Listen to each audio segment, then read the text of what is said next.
Here's an explanation to the quiz on experiences 1 and 2.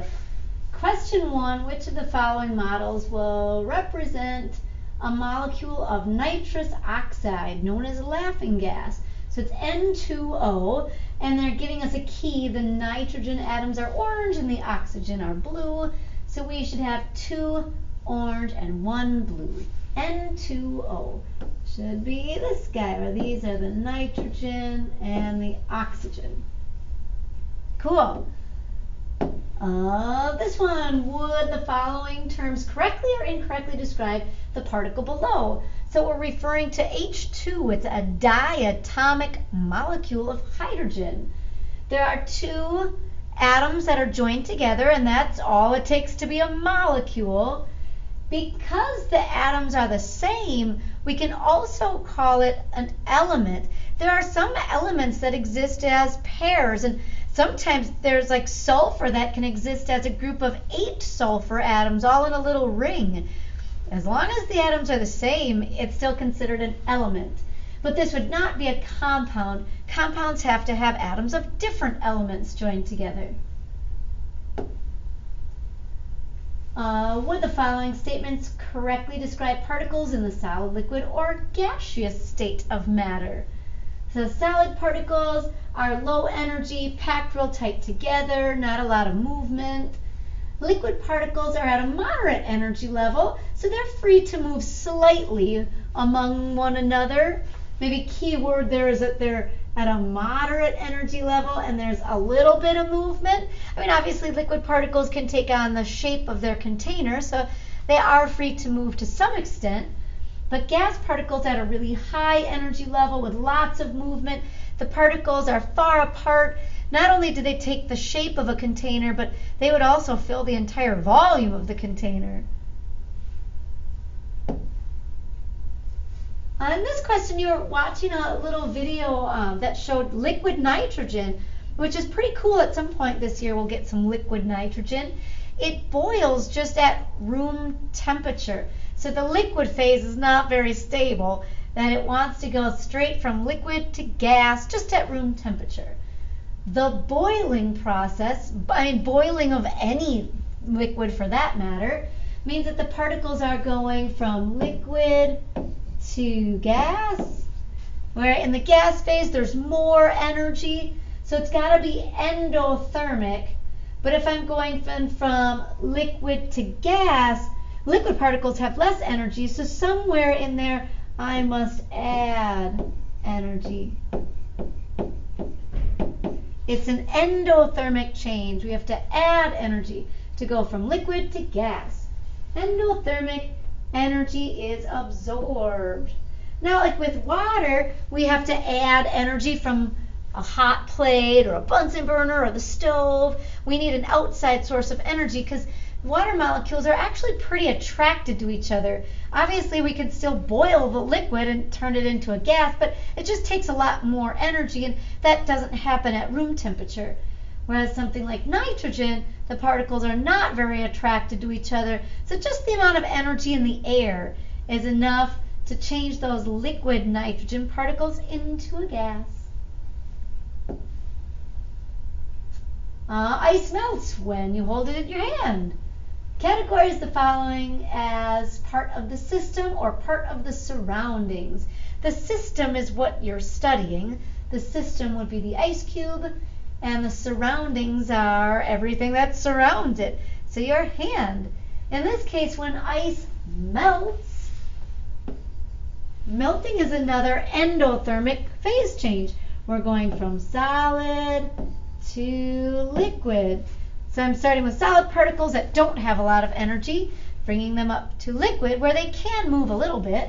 So there has to be an input of energy. Somehow we are gaining energy. In an endothermic change, the energy is coming from the surroundings. So I've got my hand. One hand. Well, that's a good looking hand, right? And then here's my ice cube. Oh my gosh, that's really good. And the energy is going from my hand into the ice cube. And maybe the air too. If air would have been one of the choices, I could have put air down as part of the surroundings. If it were an exothermic change, energy would be going from the system into the surroundings. So if I had like an exothermic reaction happening in my hand, I would probably feel something hot. I'd be feeling that energy released to my surrounding hand. The image below shows the general structure of an atom, indicate where the protons would be found. And so as long as you said somewhere in this region, it would have been fine. Whatever this is, it must have 2 protons and 2 neutrons, which, if I look on my periodic table now, it must be helium. Helium has a mass of 4, 2 protons, 2 neutrons, and we don't know which ones are protons or neutrons, and in the end it doesn't really matter. But the protons are either those red particles or blue particles in the nucleus. The blank makes up most of the mass in the atom, while the blank takes up most of the volume. We kind of mentioned this, that most of the mass in an atom comes from the nucleus, but most of the volume is the electron cloud. Nucleus and the electron cloud. The nucleus is like a marble in the middle of a giant NFL football stadium, where the rest of the stadium is the electron cloud. Question 8. Fill in the blanks in reference to the particles shown below. It does want me to enter my answers as numbers. Okay, so I've got this symbol for silver. The number on the top is the mass. And the number on the bottom is the atomic number. This atom of silver has an atomic number of 47. Oh, whoopsies, that's a mass number. Hello. A mass number of 108.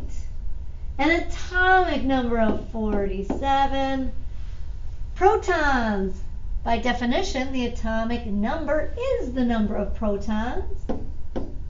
47. As long as it's neutral and there is no charge indicated, there would also be 47 electrons. And then to get the neutrons, I have to subtract.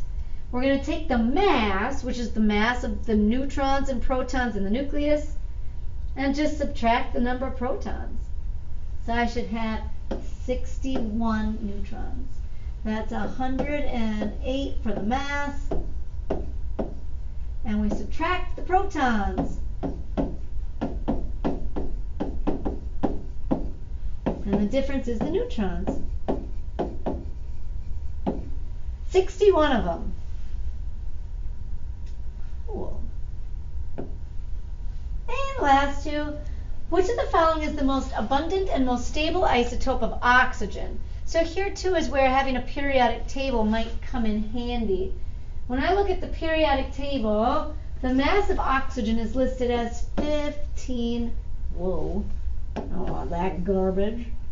15.9994.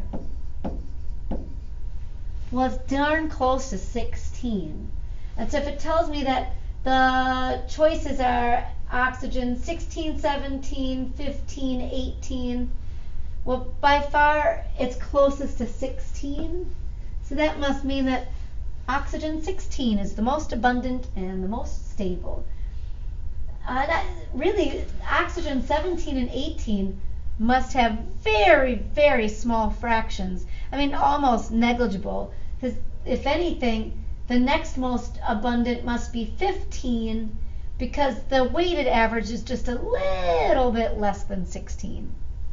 But we're talking like 99.99999% of the oxygen on the face of this earth is oxygen 16. Finally, the atoms below represent atoms of the same isotope.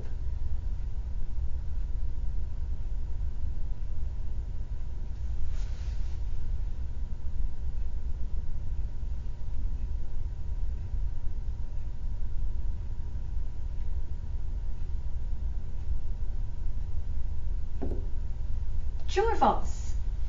Okay, so isotopes should be atoms of the same element, but they have different numbers of neutrons. So same element would mean that they have the same number of protons, and it does tell me that the red particles are protons. So this guy looks like proton, proton, proton. 1, 2, 3. Proton, proton, proton. Okay, so far so good. They are both then neutral. They have the same number of electrons. These are my electrons. 2, 3. Electron, electron, electron. The difference between atoms of isotopes is just that the mass should be different because there's a different number of neutrons. The neutrons are in blue, and that looks like, yeah, there are different numbers. Neutron, neutron, neutron. 1, 2, 3. 1, 2, 3, 4 neutrons. Yes, these should be isotopes. True, because isotopes should have the same number of neutrons. Whoa, wait a second. No, they don't. They don't have the same number of neutrons. How about the second choice? True, because isotopes should have the same number of protons, but a different number of neutrons. There we go. So if you have any questions on your particular quiz, definitely reach out. But if you feel pretty comfortable with this material, then I think you're ready to move on.